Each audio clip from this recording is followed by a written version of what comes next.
changing your life one story at a time. This is the Chicken Soup for the Soul podcast with Editor-in-Chief Amy Newmark. Hey, it's Amy Newmark with your Chicken Soup for the Soul. So, there's a lot going on right now, and it's confusing and divisive, and no one is sure how it's all going to work out, which makes it the perfect time for our new humor book, which is called Chicken Soup for the Soul, Laughter's Always the Best Medicine.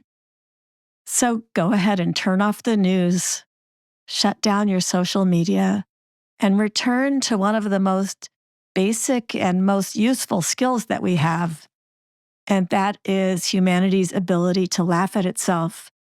Our new collection of funny stories documents the mishaps and misadventures of daily life, and these stories are shared with us by about 100 different people. So one of the places where a lot of those funny things happen is in the kitchen, and often while we're entertaining. And so we have a whole chapter of what we call domestic disasters in this new book, and I'm going to share a couple of those stories with you today. In our first story, Barbara D'Antoni Diggs tells us that her mother was nervous because she was the only non-Italian in the family and her husband's Uncle Vince was coming for dinner. So Barbara's mom had been preparing for days. She knew that Vince liked his meatballs to be very large, so 2 days before, she had carefully made a batch of giant meatballs and then put them in the freezer. And on the day of the dinner, she had been simmering homemade sauce all day.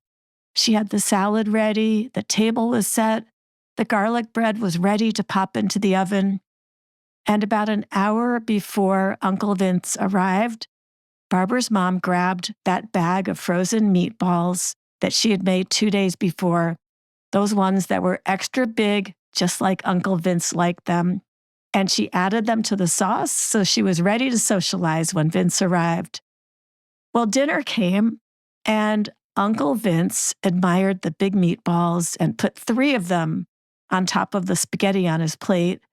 And then he complimented his sister-in-law on her sauce, and he said that he liked the meatballs too after he took a bite and paused for a moment. "Interesting texture and spices in this meatball, hon," he said. "Different, but it's good."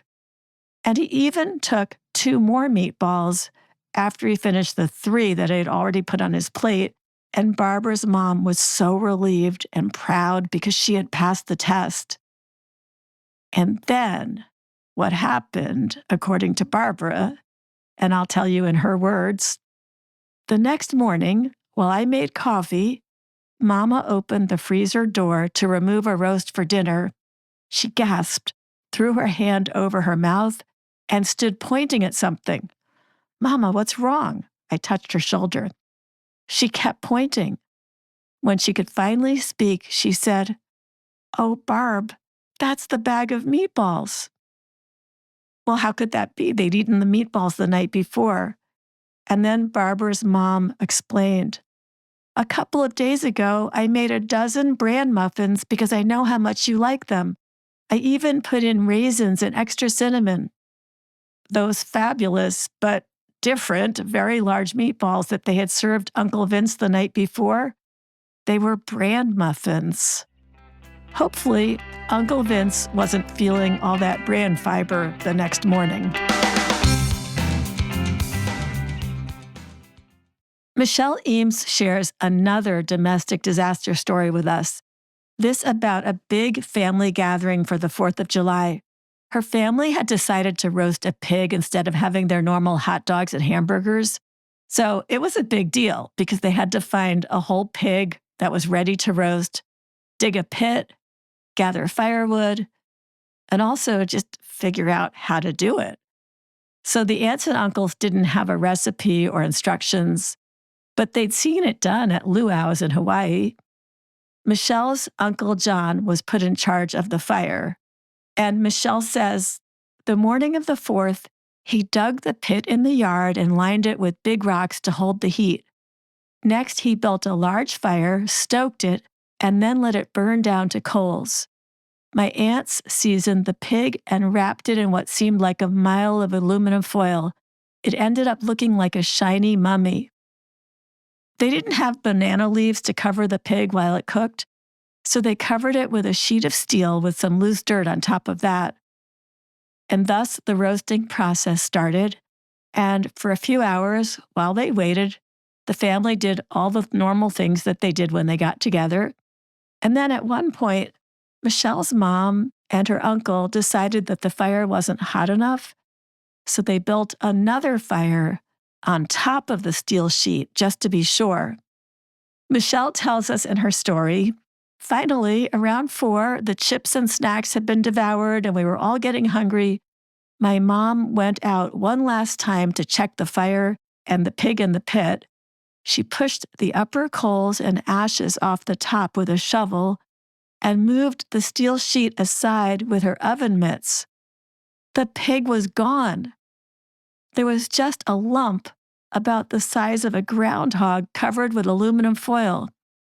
My family had inadvertently incinerated the pig. So what did they have for dinner that night? A giant 6-foot-long sub. I'm Amy Newmark. Thanks for listening today. If you want to learn more about our new books and everything else going on at Chicken Soup for the Soul, join the more than 2 million people who follow us on Facebook, Instagram, or X, or visit our website, chickensoup.com. And if you want to learn more about this new book, head over to our website, and you can see the front and back covers and read more about what's inside Chicken Soup for the Soul, Laughter's Always the Best Medicine, which you will find at many Walmarts and other big box stores, and of course at Barnes & Noble, Amazon, and other booksellers. I hope you'll come back for our next episode when I'll share a couple of very funny stories with you about family pranks. One about a husband passionately kissing a nun in an airport, and no, it's not scandalous, and you'll hear why. And the other about a mother teaching her daughter a lesson via a veritable parade of broccoli.